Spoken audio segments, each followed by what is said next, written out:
everyone, welcome to online lecture of Standard 10 Political Science, Chapter 1 Working of the Constitution. This is the continuation of the same topic.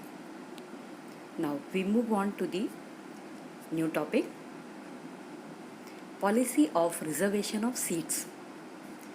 Policy of reservation of seats is meant for those sections of society who have been deprived of the opportunities for education and employment for a long period of time. Accordingly, in educational institutions and in government services, some seats are kept reserved for scheduled caste and scheduled tribes.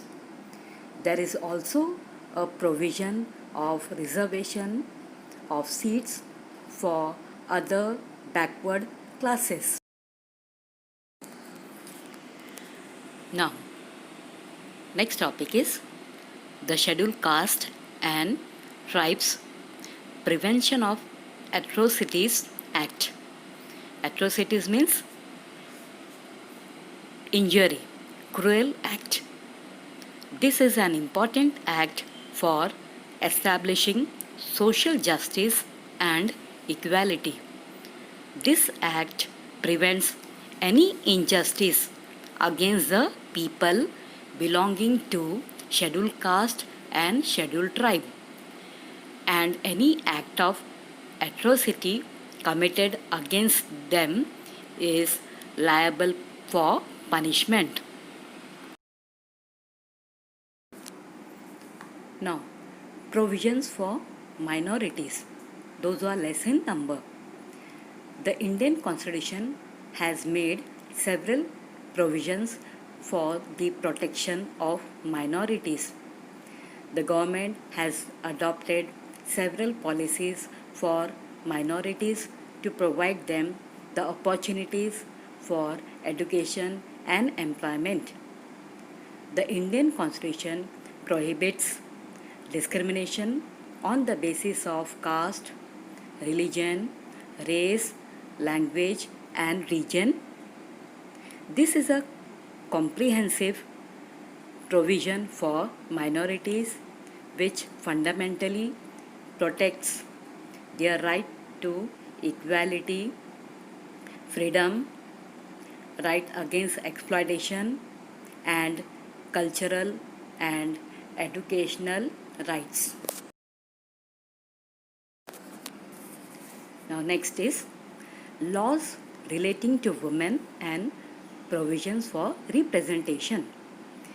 In the post-independence period, efforts were made for empowering women, taking into consideration the problems of women.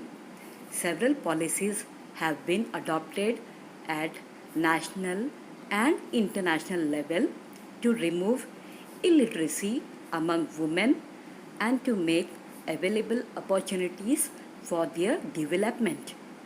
The right to have an equal share in the property of the father and husband, Dowry Prohibition Act, Act Against Sexual Harassment, Domestic Violence Prohibition Act are some important provisions which create a favorable employment for protection of freedom of women and securing their development.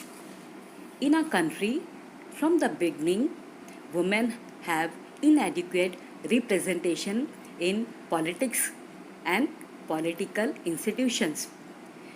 Many countries in the world have made efforts to increase representation of women. From this perspective, changes are taking place in India as well.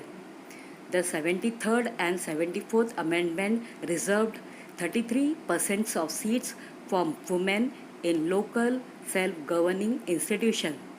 This percentage has been raised to 50% in several states, including Maharashtra.